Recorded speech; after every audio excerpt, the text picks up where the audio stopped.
기본적인 말씀 좀 드리고 가려고 그래요. 두 처녀가 있었죠. 5명의 처녀는 아주 슬기로운 처녀들, 또 한쪽은 미련한 처녀들 둘이 있었어요. 그래서 둘 다 자신 있게 주님 오실 날을 준비했는데 결국 주님께서는 이 지혜로운 5 처녀만 데리고 들어가셨거든요. 차이가 뭐냐면 등과 기름을 준비했고 또 한쪽은 등만 있었고 기름이 없었단 말입니다. 쉽게 얘기하면 신앙생활은 내용이 있어야 된다는 얘기예요. 껍데기 가지고 안 된다는 얘기예요. 과연 우리가 내용이 있는 사람들이냐, 그거죠. 여러분, 길이요, 좁은 길이 있고 넓은 길이 있어요. 좁은 길은 아주 사람들이 많이 찾지 않아요. 그래서 찾는 사람이 적어요. 근데 넓은 길을 가는 사람은 사람들이 많아요. 그랬는데 그 결론에 가서 보니까 좁은 길을 갔던 사람들이 하나님 나라에 들어가고 넓은 길을 갔던 사람들은 다 지옥을 갔단 말입니다. 여러분, 성경에 수많은 성경 인물들이 있어요. 아브라함, 이삭, 야곱, 요셉, 무슨 모세, 여호수아, 다윗, 다니엘, 수많은 인물들이 있는데 가만히 특징을 보면 좁은 길을 갔던 사람들이에요. 근데 우린 이렇게 생각해요. 그 사람들은 아주 특별한 영적 거인이다. 우리는 그렇게 못 따라가. 우리는 그냥 그런 사람들은 천국에서 상 많이 받고 우리는 그냥 턱걸이로 천국이나 갈 거야 라고 생각하거든요. 근데 성경은 그런 얘기를 하는 게 아니에요. 앞서 얘기했던 아브라함, 이삭, 야곱, 요셉, 모세, 이런 사람들이 그리스도인이라는 얘기예요. 그 사람들이 좁은 길을 갔던 사람들이고 넓은 길을 갔던 사람들 다 이렇게 똑같이 생각했어요. 다 이렇게 가니까 이 길 끝에서 나는 조금 쉽게 예수 믿고 싶어. 여기서 주님 만날 수 있을 거야 라고 생각하거든요. 잘 생각하셔야 돼요. 이 길이 진짜 믿는 사람의 길이냐는 거예요. 지금 한국 교회가 좀 위기가 되었죠. 또 교회가 참 말도 많고요, 문제도 많고요. 지금 이유가 뭐라고 생각하세요? 제 나름대로는 이런 생각이 들어요.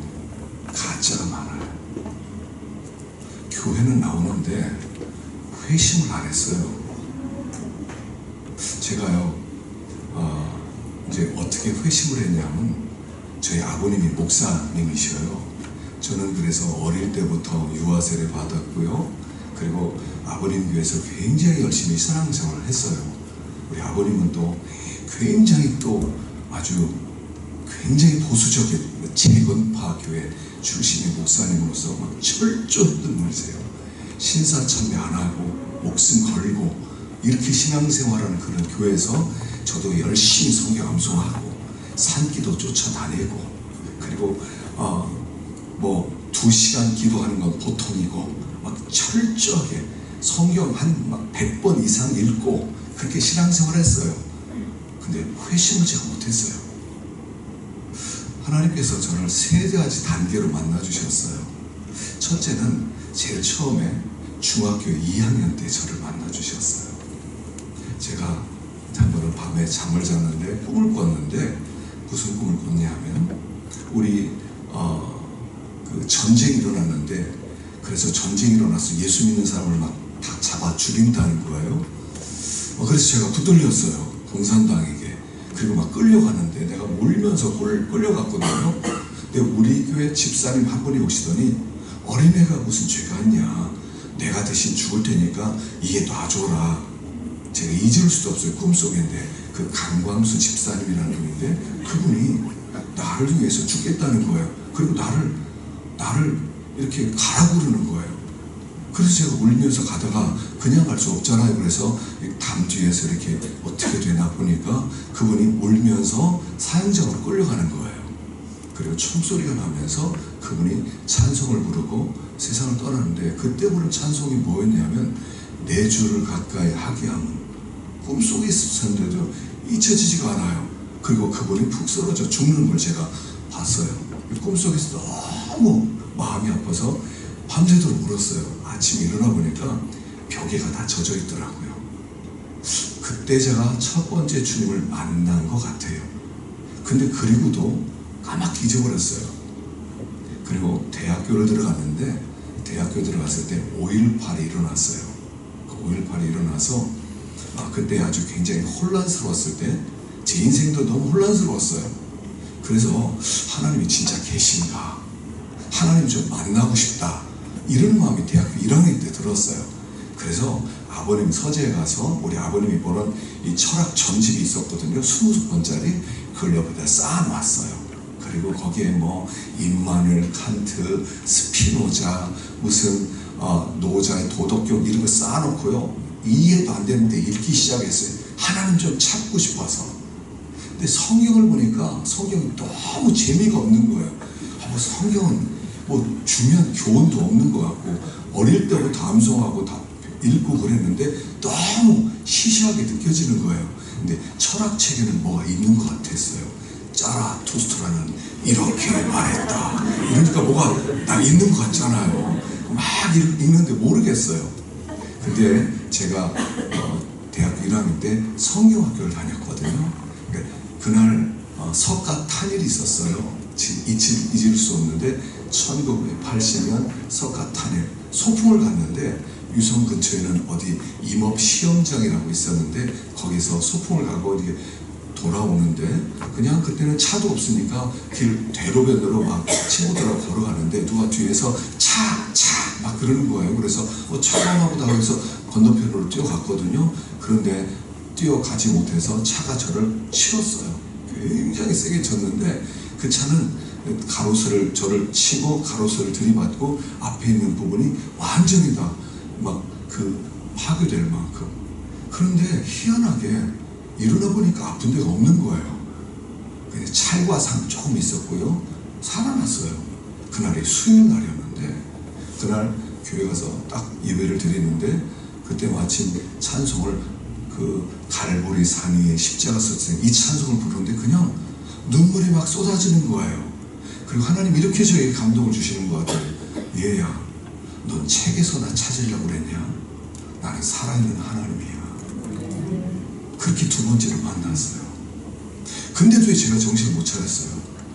그리고 나서 또 이렇게 한참 방황했는데, 대학교 2학년 때 제가 공부도 별로 하기 싫고, 그래서 아버님 서재에서 책 한 권을 빼서 이제 카페 같은 다방에 앉아서 책을 보기 위해서 책을 하나 딱 뺐어요.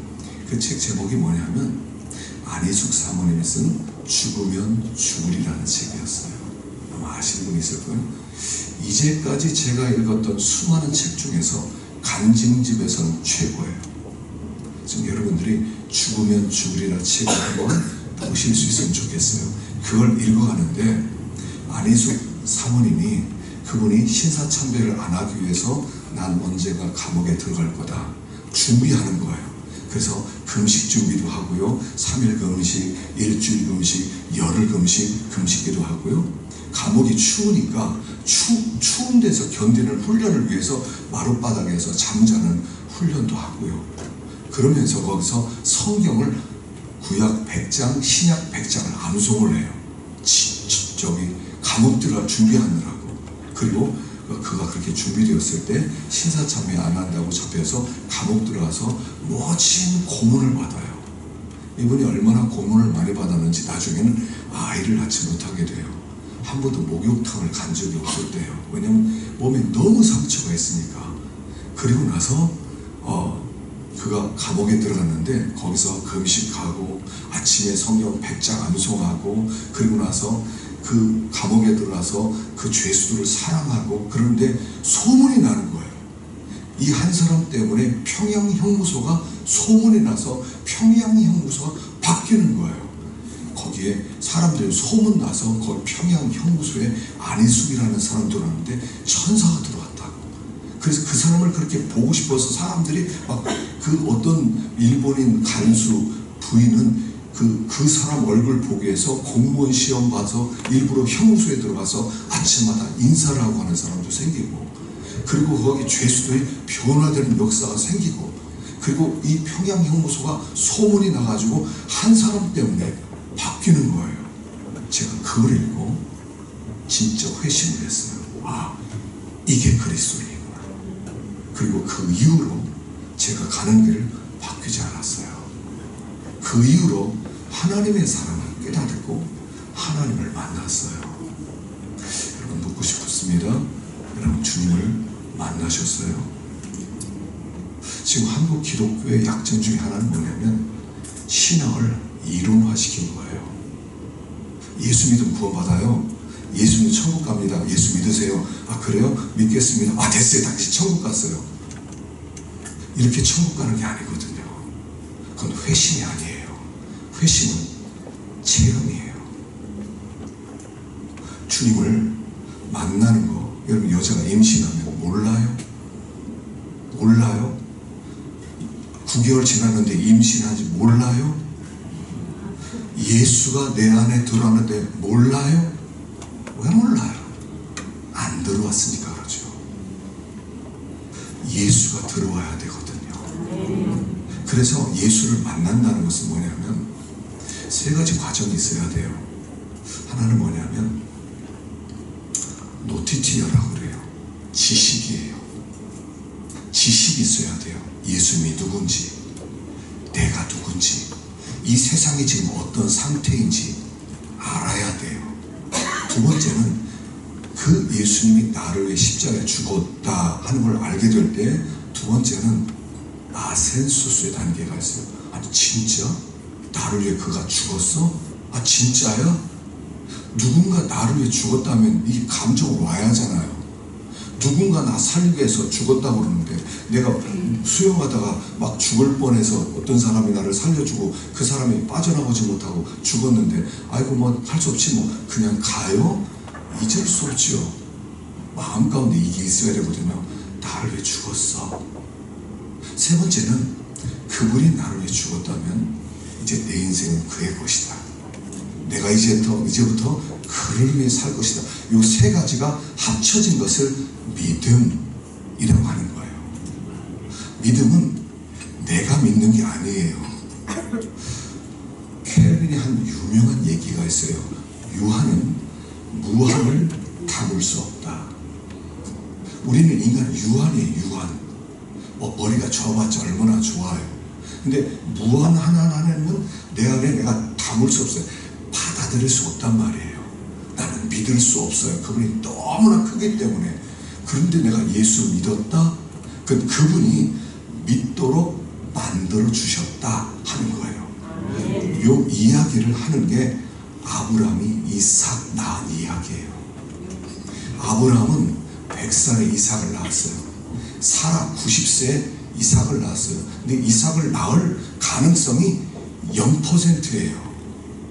이삭 낳을 수가 없어요. 그런데 이삭을 임신하고 이삭을 낳았어요. 불가능한 일이 벌어졌어요. 이게 믿음이에요. 이삭이 어떻게 생겼냐면 하나님이 약속을 주세요. 내년 이맘때 아들을 낳으리라. 약속을 주세요. 그리고 하나님이 그 사라의 뱃속에다가 이삭아 생겨라. 그래서 이삭 생긴 거예요. 말씀으로 이삭이 생긴 거지.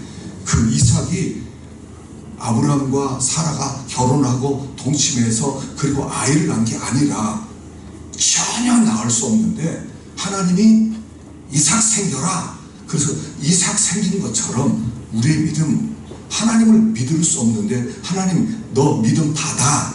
그래서 우리는 믿음을 가져서 이게 믿어지네. 예수가 하나님의 아들이야. 예수가 나를 위해 죽었어. 이게 믿어져. 여러분, 믿어지는 것이 비정상이고 안 믿어지는 게 정상이에요.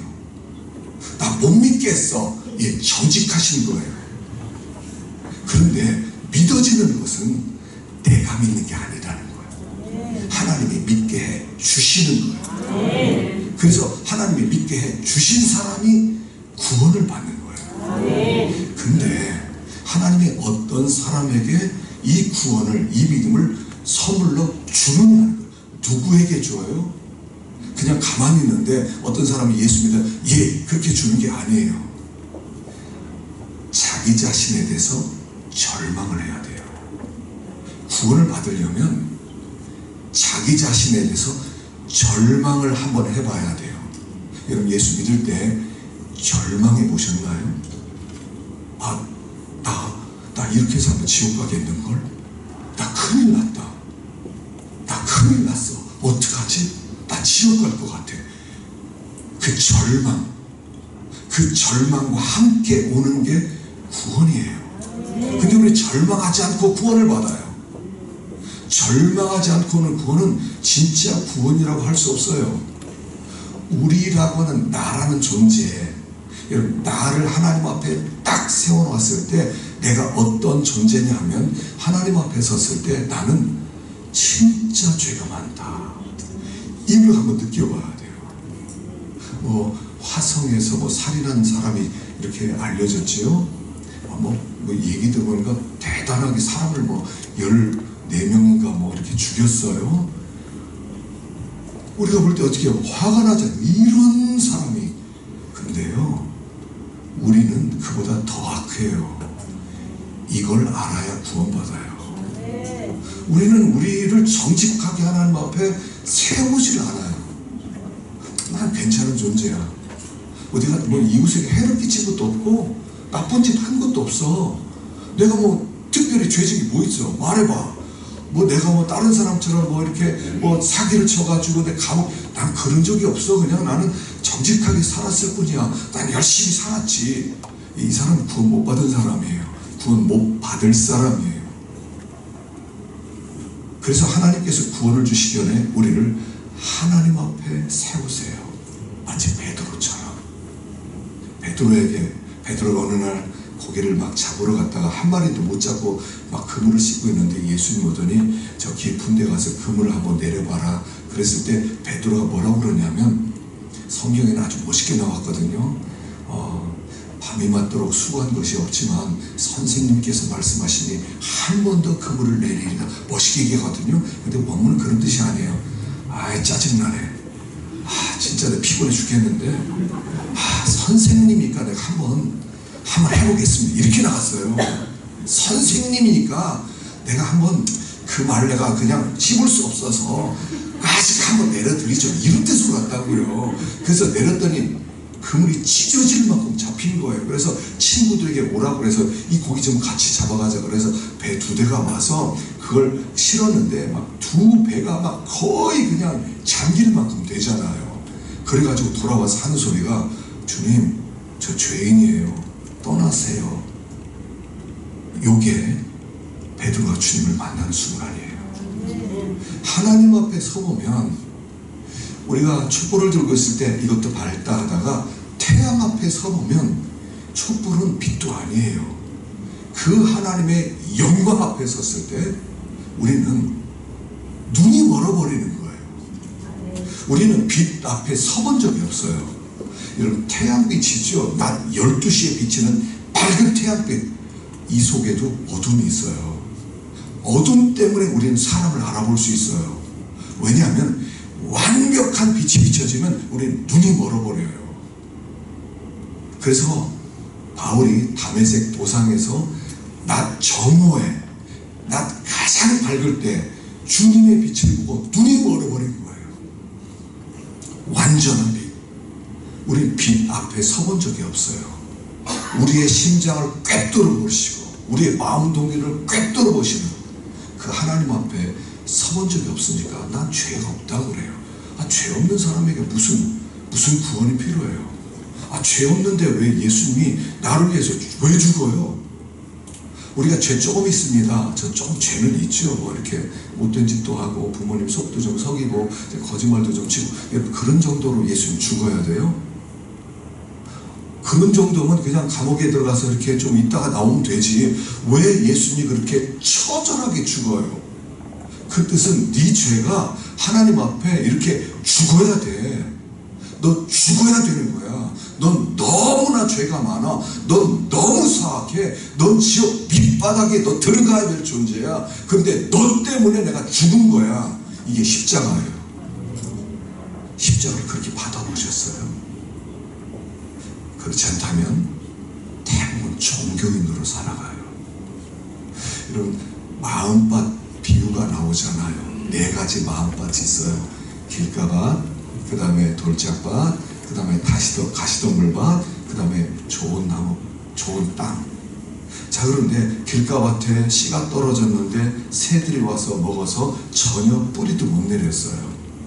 돌짝밭에는 받아서 좀 뿌리가 내려서 기쁘다 그러면서 복음을 좀 받아들였는데 좀 어려움이 오고 해가 좀 비치니까 아이고 안 되겠어, 못 가겠어. 그리고 하나님을 떠나고, 세 번째 가시덤불에 떨어졌는데 씨가 막 나름대로 떨어져서 막 자라는데 결국 가서 염려, 재리의 유혹, 세상의 물질에 대한 유혹 때문에 예수 믿기 어렵구만. 그리고 또 떠났어요.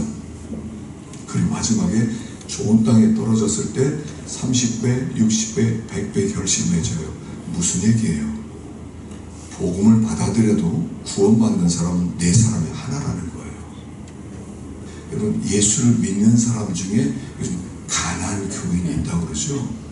시험 들어서 이 교회가 싸웠어, 나 예수 안 믿어, 혼자 집에서 예배 드릴 거야, 혼자 성경 볼 거야. 다 어디에 속한 사람이에요?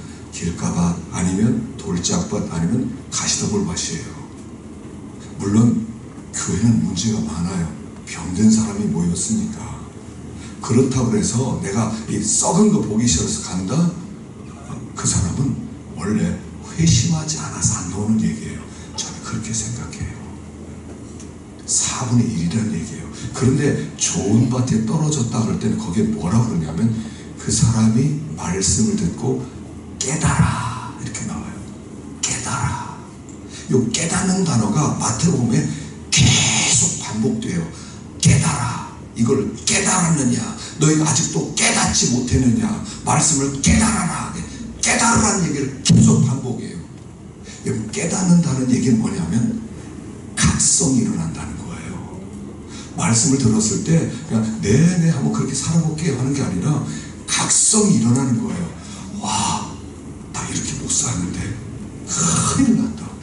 주여 주여 하는 자마다 다 천국에 들어갈 것이 아니라 하늘에 계신 내 아버지의 뜻대로 행하는 자야 들어가리라. 여러분, 이런 말씀을 딱 들으면 예, 알았습니다, 하늘에 계신 아버지의 뜻대로 살겠습니다 하는 게 아니에요. 하나님의 뜻대로 살아보겠습니다 하는 순간 하나님의 말씀대로 살 수 없는 자기의 불가능한 한 상태를 발견하는 거예요. 용서해라, 섬겨라, 오른편 뺨을 치면 왼편을 돌려대라. 그럼 네, 알았습니다 까짓 한번 해보죠. 우리는 못해요. 할 수는 있어요 여러분? 못해요. 안 돼요. 1만 달란트 빚진 자가 있었어요. 1만 달란트는 어느 정도냐면 하루 일당 10만 원 놓쳤을 때 6조 원이에요. 6조 원. 그래서 왕이 6조 원을 내가 어떻게 갚아요? 갚을 수 없는데 내가 다 탕감해 주마, 너 그냥 가. 그런 거예요. 네 하고 갔어요. 근데 집에 가다가 보니까 나한테 100데나리온 1000만 원 빚진 자를 만났어요. 그 1000만 원 빚진 자를 어떻게 하라는 얘기예요? 내가 6조 탕감 받았으니까 1000만 원 안 갚아도 돼. 그렇게 하라는 얘기거든요. 근데 1000만 원이 작은 돈입니까? 1000만 원이 껌값입니까? 1000만 원을 모으려면요 월 30만 원씩 3년 동안 저축을 해야 돼요. 엄청난 돈이에요 사실은요. 근데 그걸 용서하래요. 용서 되십니까? 전 용서 안 되더라고요. 이게 나예요. 이게 내 정치예요. 그 말씀을 듣는 순간 나 그렇게 못 사는데 어떡하지? 그렇게 못 사면 다 지옥 가는데 어떡하지? 하나님, 아무리 말씀을 순종하려고 해도요 말씀을 순종하지 못하는 저를 보겠어요. 하나님 어떻게 하면 좋습니까? 그렇게 하라는 얘기예요. 제가 해보겠습니다. 전 할 수 있습니다. 제가 결심하면 할 수 있습니다. 아니요, 결심해도 안 돼요. 우리는 하나님 어떻게 해야 돼요? 하나님, 전 절망입니다. 전 천국 갈 가능성이 없단 말입니까? 하나님, 저 어떻게 하면 좋습니까? 이게 절망이에요. 하나님 큰일 났어요. 그래서요 미국에서 조나단 에드워즈라는 사람이 대각성 운동을 일으킬 때 어떻게 대각성이 시작되냐면 말씀을 전했어요. 여러분들 죄인이에요. 죄를 지면 여러분들 지옥 떨어지는데 지금 우리는 송추인 같은데 하나님이 송추인 같은 우리를 들고 지옥에 지금 떨어뜨리려고 하는 상황에 있어요. 이렇게 전했어요. 그리고 그 설교를 듣고 사람들이 의자에 앉아서 옆에 그 팔걸이를 붙들고 부들부들 떨었어요. 그리고 나서 그때부터 구르기 시작하면서 회개가 시작되면서 각성운동이 시작되는 거예요. 미국의 부운동이 그렇게 시작됐어요. 내가 죄인입니다. 근데 나는 그냥 죄인이 아니라 나는 하나님의 말씀대로 살 가능성이 0%인 죄인입니다. 그랬을 때 부흥이 일어나고 회심의 역사가 나타나는 거예요. 회심은 그렇게 하는 거예요. 깨달음이 와야 돼요. 내 자신의 연약함, 내 자신의 불가능함, 내 자신의 어떻게 할 수 없음, 이걸 깨닫는 순간에 우리 주님께서 그래, 너 알았느냐? 네가 가능성 없다는 거 알았느냐? 너 천국 갈 수 없다는 거 알았느냐? 너 지옥 밑바닥 가야 되는 거 알았느냐? 내가 너를 위해서 주어주었다. 그게 구원이에요. 그랬을 때 찾아오는 기쁨이란 상상을 초월하는 거예요. 와, 마치 사형 판결을 받은 사람이 죽음의 날짜를 기다리다가 어느 날 딱 파리로 특사로 무죄, 그래서 나와 하는 것과 똑같은 거예요. 그 넘치는 기쁨, 이거를 처음 사랑이라고 부르는 거예요. 이거 있으세요? 날아갈 것 같은 기쁨. 이게 누가 말해서가 아니에요. 주님을 만난 사람은, 믿음을 받고 회심한 사람은, 생명을 받은 사람은 그 심령 가운데 날아갈 것 같은 기쁨, 밤새도록 찬송을 부르고, 참 나 구원받았습니다, 나 구원받았습니다, 나 구원받았습니다, 밤새도록 찬송을 부르면서도 눈물이 나오고 기쁨이 넘치고 막 뛰어다니고 그냥 밖에 나가서 소리 외치고 싶고. 그 처음 사랑 얻으셨어요? 이거 없으면 가짜예요. 여러분, 제가 위협하는 게 아니라요, 구원이 뭔가를 모르는 사람이 너무나 많아요. 교회만 나오면 된대요. 아니, 교회 나와도 안 돼요. 주님을 만나야 돼요. 주님을 만나고 싶은 갈망이 생겨야 돼요. 하나님, 저 좀 만나주세요. 저 좀 만나주세요. 나 주님 없이 도무지 살 수가 없어요. 하나님, 저 좀 만나주세요. 하나님은 반드시 만나주시는데 그렇게 전심으로 부르짖는 자만 만나주신다고 그랬어요. 그래서 이번 이 집회를 통해서 그렇게 주님을 좀 만날 수 있으면 좋겠어요. 주님이, 그래서 우리 믿는 사람은 항상 그 사랑을 생각해야 돼요. 우리는 어떤 세상에 살고 있냐면요, 구원받은 사람은 구약 성경에 도피성이 있잖아요. 도피성은 우연히 어떻게 하다가 죄를 범했어요. 뭐냐면 나무를 도끼질 하다가 친구랑 같이 갔는데 도끼날이 빠져들어가서 그 친구의 이마에 맞아가지고 그리고 나서 죽어버렸어요. 그러면 구약에는 피해 보복자가 쫓아와요. 반드시 가까운 친척이 복수해줘야 돼요. 그게 구약의 법이에요. 이 사람이 어떻게든 죽였기 때문에 반드시 보복을 받아야 돼요. 그럼 죽지 않으려면 도피성으로 와야 돼요. 도피성으로 와서 그 앞에서 내가 이만저만해서 사람을 죽였는데 저 좀 들어가게 해주세요. 그럼 그 사정 이야기를 듣고 그게 고의로 죽인 게 아니라 우연히 죽인 걸 알게 되면 들어와서 살게 돼요. 그럼 피해 보복자가 찾아와서 그 성 밖에서 지키고 있는 거예요. 저 나오기만 해라, 내가 저거 죽인다. 그리고 피해 보복자요, 거기 다 숨어 있는 거예요. 그리고 믿는 사람은 도피성에 들어가서 사는 거예요. 그리고 그 도피성에서 대제사장이 죽을 때까지 못 나와요. 가족이 보고 싶어도 못 나와고 무슨 일이 있어도 못 나와고 그 안에서 살아야 돼요. 이걸 믿는 생활이라고 하는 거예요. 그 도피성 세계를 뭐라고 부르냐면 구속의 세계라고 부르는 거예요. 우리가 하나님 앞에 기도할 때 무엇을 기도하냐면요, 한 가지만 기도하세요. 처음 사랑, 예수님의 사랑만 생각하세요. 기도 시작하면 여러분 기도할 때 뭐를 기도하지? 나 기도할 게 별로 없어. 그리고 통성기도 시키면 한 5분 하다가 할 게 없을 때가 많잖아요. 막 기도했는데 시계 보면 5분밖에 안 가고, 막 기도했는데 2분밖에 안 지나고, 그리고 막 그 엉덩이 들썩거리고 막 할 일이 막 생각나고 막 그렇잖아요. 기도는 한 가지만 기도하세요. 기도의 문을 여는 건 한 가지예요. 뭐냐면 십자가예요. 십자가 사랑. 주님이 나를 얼마나 사랑하셨는가. 그래서요, 저는 어떻게 배웠냐면 우리 선배 목사님에게 기도를 이렇게 배웠어요. 기도할 때 아무것도 기도하지 말고 십자가만 붙들고 기도해라. 십자가에서 나를 위해 죽으신 주님, 그 은혜와 사랑, 그 사랑의 크기, 나를 선택하신 은혜, 나를 대신해서 감당하신 고난과 수치, 그것만 붙들고 기도해라. 언제까지? 눈물 날 때까지. 눈물 날 때까지. 그러니까 1시간 기도를 해야 돼요. 1시간 동안 우리는 강팍하거든요. 금방 마음이 굳어요. 십자가 나를 위해 죽어주셨습니다. 하나님의 사랑 전부를 쏟아부어 주셨습니다. 감사합니다. 하나님. 계속 십자가만 붙들고 기도해요.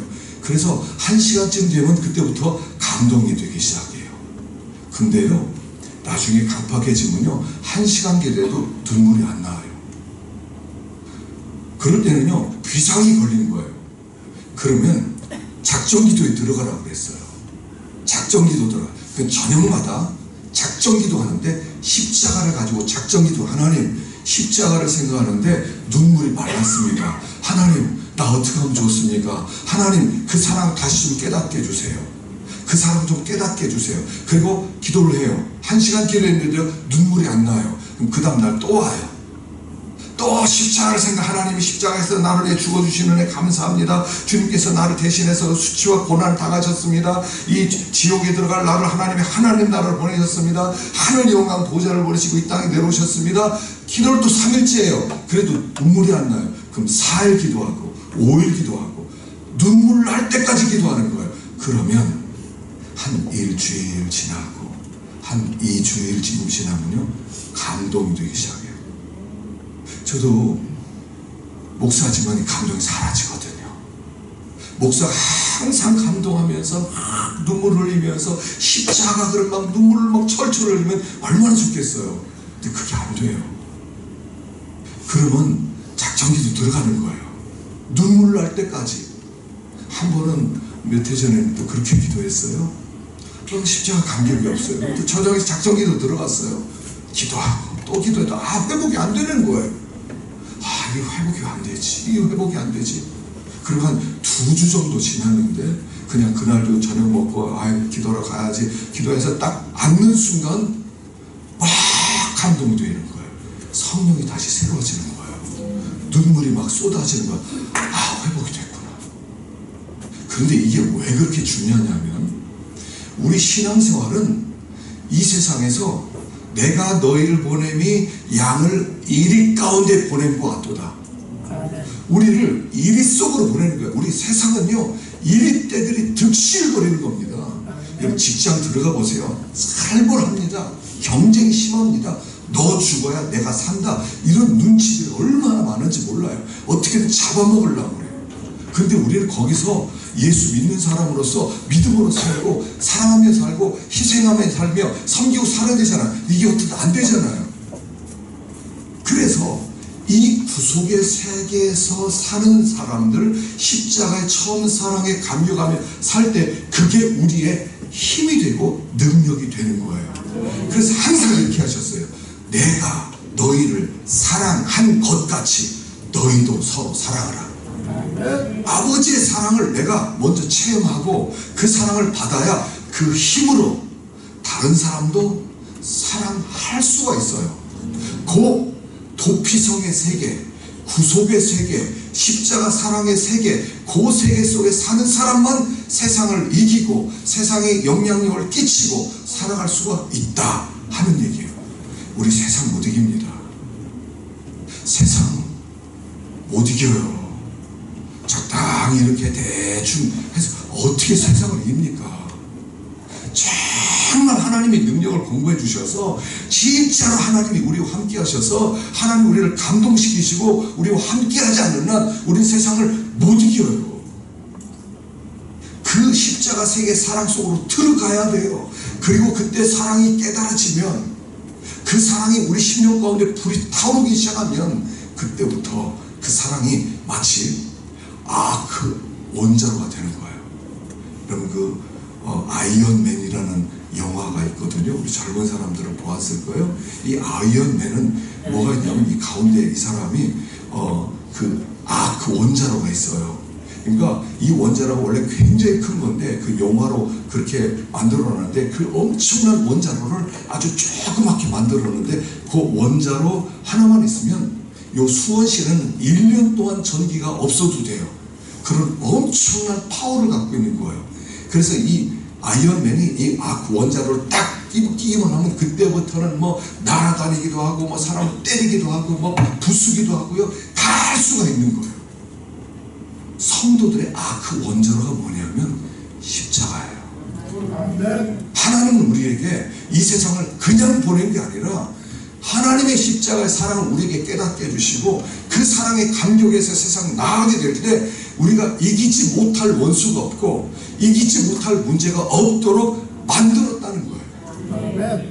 우리가 하나님의 사랑을 받았다는 게 얼마나 놀라운 일인 줄 아셔요? 자, 사도신경을 보면요, 사도신경은 이렇게 이루어졌어요. 성부 하나님을 믿습니다. 성자 예수님을 믿습니다. 성령 하나님을 믿습니다. 이렇게 이루어졌거든요. 근데 뭘 믿어요? 나 성부 하나님 믿어요. 성자 하나님 믿어요. 성령 하나님 믿어요. 뭘 믿어요? 그냥 믿어요? 자, 성부 하나님이 계신 걸 믿고 성자 예수님이 계신 걸 믿어요? 무슨 뜻이냐면 이 사도신경이라는 것은 성부 하나님이 자기가 가진 지혜, 그분이 가지시는 그 능력 전부를 동원해서 우리를 구원하기로 예정하셨다 하는 것을 믿는 거고요. 성자 하나님을 믿는다는 것은 그 하나님이 사람의 몸을 입고 이 땅에 내려와서 우리를 대신해서 하나님의 사랑 전부를 쏟아부어 주셔서 대신하여 죽으시고 부활하시고 승천하신 것을 믿는 것이고, 성령 하나님은 성부 하나님과 성자 예수님이 하신 그 구원의 역사를 우리에게 믿도록 마음 심령 가운데 도장을 찍어서 너 믿어 하시는 분이라는 거예요. 종합적으로 얘기하면 이런 뜻이에요. 성부 하나님, 성자 하나님, 성령 하나님, 하나님의 능력 전부, 하나님의 지혜 전부, 하나님의 사랑 전부를 동원해서 우리를 구원하신다는 것을 믿는다는 고백이에요. 우리가 구원받은 것은 하나님이 그냥 그래 너 구원해줄게 그냥 천국 가 이런 게 아니에요. 하나님도 우리를 구원 못해요. 하나님이 그 전능한 하나님이 함부로 우리를 한 사람이라도 천국에 못 들어가게 해요. 왜냐하면 하나님 그분이 속성 때문에, 공의의 속성 때문에 죄 많은 우리를 천국 보내주면 하나님의 질서가 깨지고 하나님의 하나님 되심을 포기하는 거예요. 그렇기 때문에 한 사람도 천국 못 가게 돼 있어요. 그런데 하나님이 당신이 가진 지혜를 동원하시고 당신이 가진 사랑을 동원하시고 당신이 가진 능력 전부를 동원해서 나를 천국 가게 하셨다는 거예요. 이게 사도신경이에요. 하나님이 얼마나 우리를 사랑하셨는지 아세요? 여러분 삼손 얘기하시죠. 어떻게 보면 삼손 참 바보 같아요. 여자 때문에 망하지 않아요? 들릴라라고 하는 여자가 있어요. 이 여자가 블레셋 다섯 그 성이 있었는데 그 방백들에게 은 한 성에 1,100개씩 받았어요. 지금으로 치면 뭐 시가로 한 55억 정도 된대요. 55억 줄 테니 삼손을 우리에게 넘겨라. 힘의 비밀을 가르쳐달라. 그러니까 이 드릴라가 삼손에게 치밀하게 힘의 비밀을 물어보잖아요. 그래서 처음에 거짓말을 하고 거짓말을 하다 나중에 너무 범민해서 힘의 비밀을 가르쳐 주잖아요. 그리고 눈이 뽑히게 되고, 그리고 맷돌을 돌리는 아주 수치스러운 자리에 있다가 나중에는 다시 회복해서 블레셋을 이긴다는 얘기거든요. 여러분 이게요 우리들 얘기예요. 들릴라라는 이름의 뜻은 뭐냐면 이것은 유대인 여자예요. 이건 블레셋 여자가 아니에요. 유대 여자예요. 이 유대 여자를 사주해서 삼손을 넘겨달라는 거예요. 그럼 생각해 보세요. 삼손이 이 들릴라가 힘의 비밀을 알아서 자기를 죽인다는 걸 알았을까요? 몰랐을까요? 알았을까요? 몰랐을까요? 알았어요. 이 여자가 지금 힘의 비밀을 알아서 내 힘 빼앗아가지고 그래서 나를 블레셋에서 넘기겠구나 하는 걸 알았어요. 왜냐하면 힘 가르칠 때마다 칙 7개로 나를 싸면 내가 힘이 못 쓸 거다. 그래서 술을 마신 다음에 보니까 7칙으로 해서 블레셋 사람 부르기도 하고 뭐 머리털을 배틀에 넣어가지고 뭐 이 직무를 짜면 힘이 없어진다. 그렇게 하기도 다 했잖아요. 그러니까 알았을 거예요. 그런데 이 나중에 삼손이 이 들릴라에게 얘기를 다 해줘요. 다 해줘요. 그리고 붙잡혀서 눈이 빠지고 그리고 이렇게 블레셋의 포로가 돼요. 이게 예수 얘기예요. 들릴라는 누구예요? 우리예요. 우리예요. 이 삼손은 들릴라를 너무 사랑했어요. 들릴라를 진짜 사랑했어요. 내가 블레셋 사람의 종이 된다 하더라도 내가 이 여자를 포기할 수 없다는 마음이 있었어요. 우리 주님이 우리를 그렇게 사랑했다는 얘기예요. 우리는 주님을 얼마나 배반을 많이 합니까? 들릴라를 욕하십니까? 우리는 들릴라보다 얼마나 주님을 더 배반하고 사랑합니까? 은혜를 받고 뭐 말씀을 받고 집회를 통해서 해놓고 뒤에 가서 딴짓하는 게 우리들 아닙니까? 그럼에도 불구하고 주님은 뭐라고 그래요? 나는 널 포기 못한단다. 나 내 눈이 뽑혀져도 나 너 사랑한단다.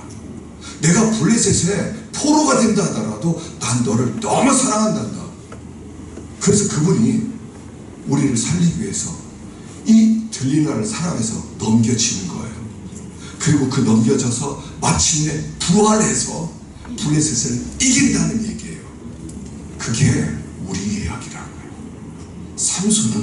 삼손 이야기를 공부해보면 삼손은 예수님을 예표하는 분이에요. 바보가 아니에요. 알았어요. 늘 배반하는데도 포기하지 못하는. 여러분 에베소서에 이런 말씀이 있습니다. 교회는 그의 몸이니 만물을 충만하게 하시는 이의 충만이니라. 이 충만이라는 뜻이 뭐냐면 플레로마라는 뜻인데요. 이 플레로마라는 뜻은 뭐냐면 이런 거예요. 이제 이렇게 옷이 있어요. 옷이 있는데 예를 들어서 우리가 이렇게 어렸을 때는요, 옷이 있는데 낡잖아요. 그 구멍이 나잖아요.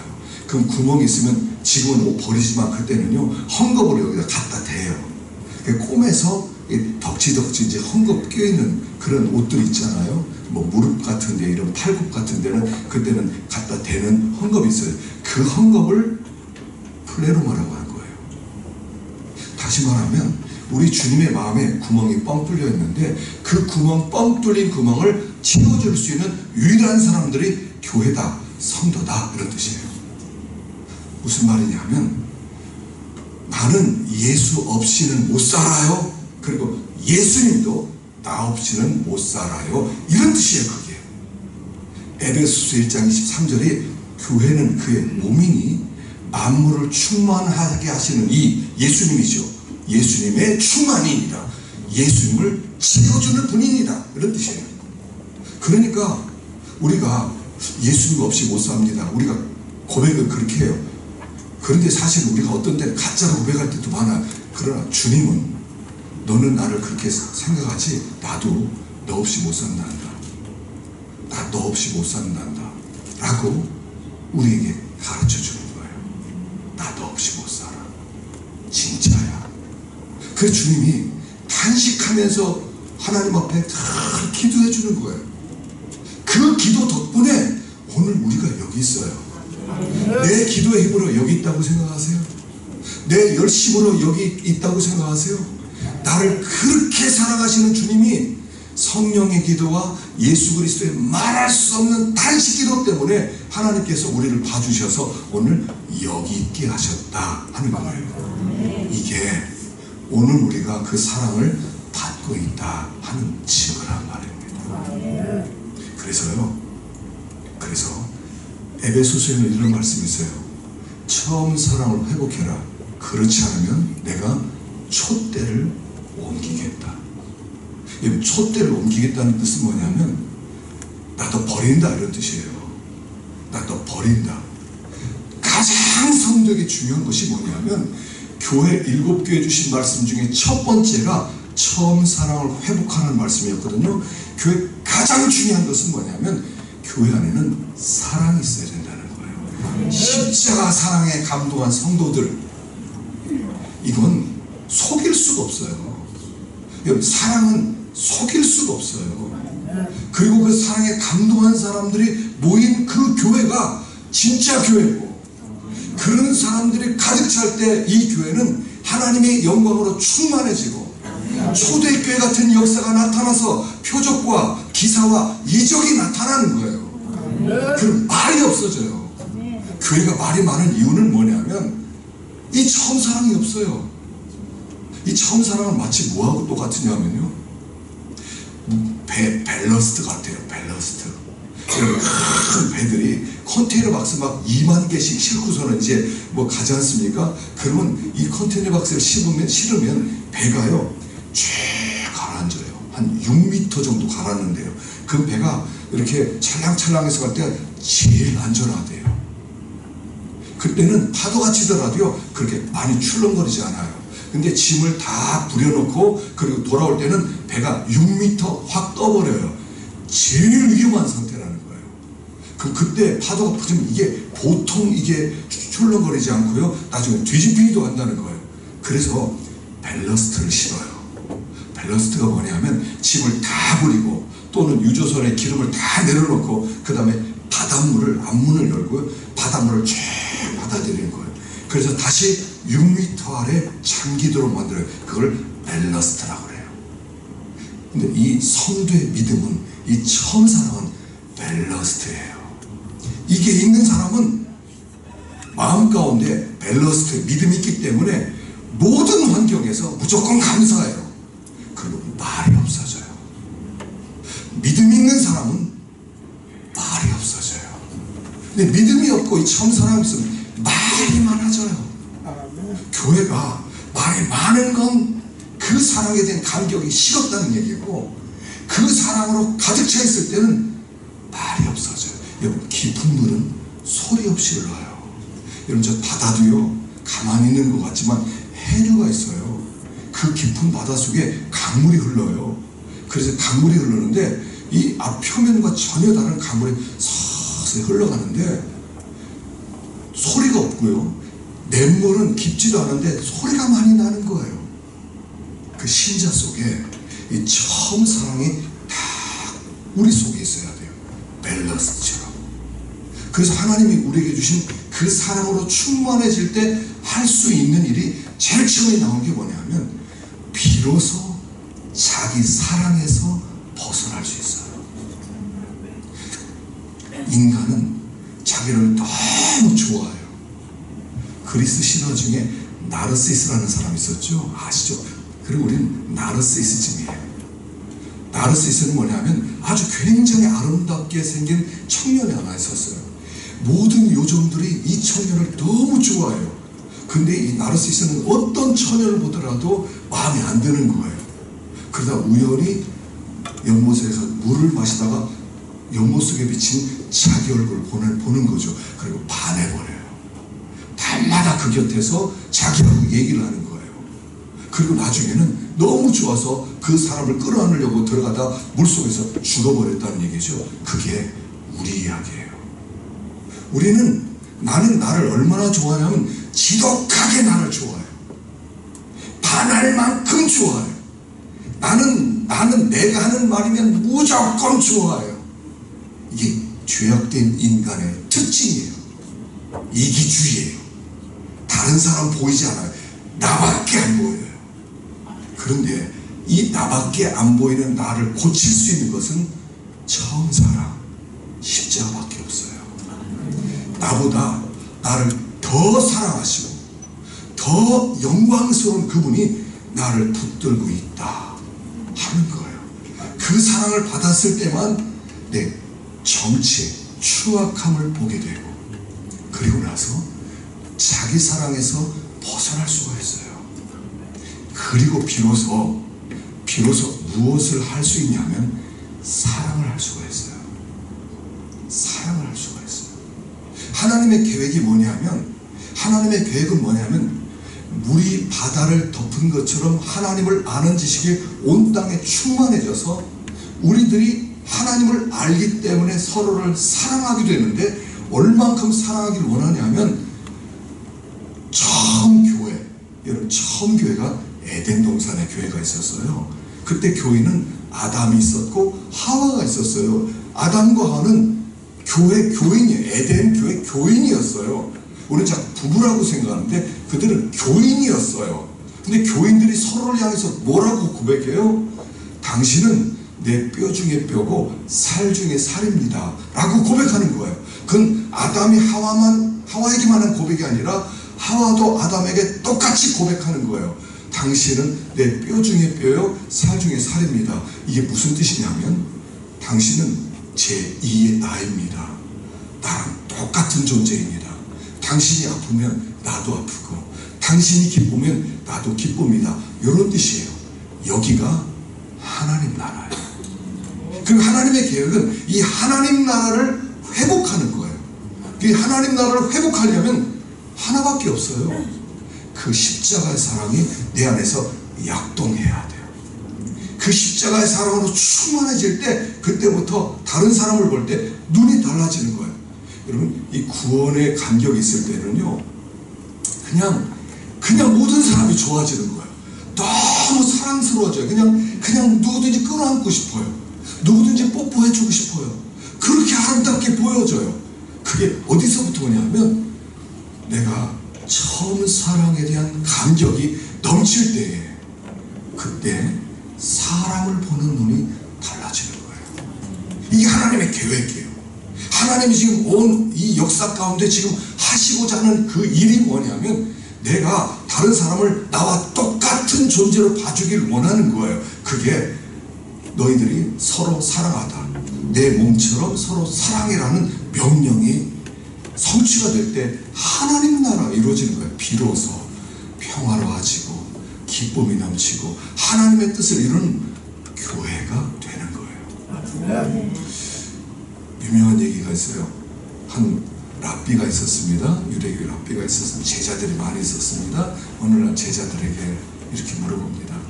얘들아, 아침이 온 것을 어떻게 알 수 있느냐? 어떻게 알지? 라고 물어봤을 때 제자들이 얘기합니다. 창문을 열고 저기 동쪽에 여명이 뜨는 것을 보면 아침입니다. 또 제자는 새소리가 들리기 시작하면 아침이 온 거지요. 또 한 사람은 사람들의 두런두런 거리는 지나다니는 소리가 들리면 아침이죠. 얘기를 했어요. 네, 이 랍비가 이렇게 얘기합니다. 다 들렸다. 창문을 열고 지나가는 사람이 형제로 보이면 아침이다. 그랬어요. 지나가는 사람이. 여러분, 옆 사람을 한번 보실래요? 형제로 보이세요? 이렇게 한번 고백해 볼까요? 당신은 내 뼈 중에 뼈요 살 중에 살입니다. 해보세요.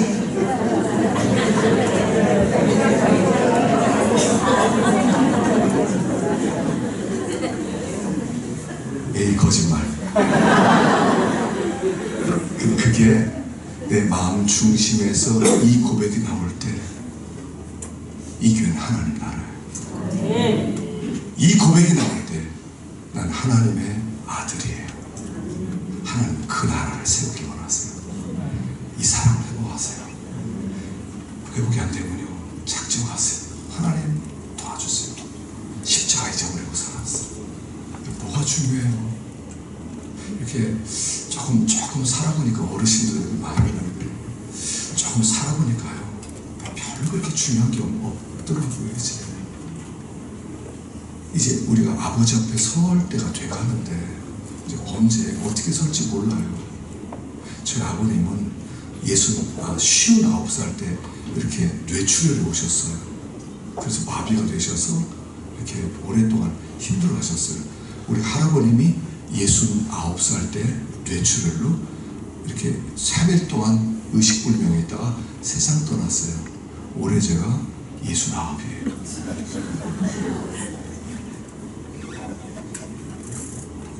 이대로 하나님 앞에 갈 수도 있겠다. 이런 생각이 들으니까 중요한 게 별로 없더라고요. 내가 그렇게 지키고 싶었던 자존심, 내가 그렇게 지키고 싶었던 내 교회, 내가 그렇게 지키고 싶었던 내 명예, 아무것도 아니에요. 하나님 앞에는 아무것도 못 가져가요.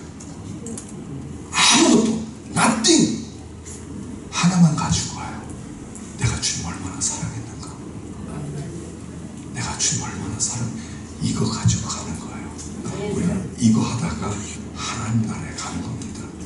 우리 천성교회 이름도 좋아요. 천성교회.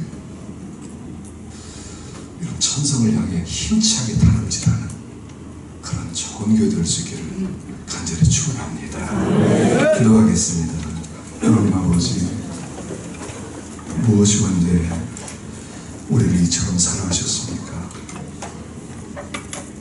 그 사랑을 잃어버리고 살았습니다. 주님, 회복할 수 있도록 도와주시고 우리 심령 가운데 주님을 향한 그 사랑이 다시 불붙게 하여 주시고 지나가는 사람이 형제로 보일 수 있는 우리들이 되게 하여 주시옵소서. 예수님의 이름으로 기도하옵나이다. 아멘.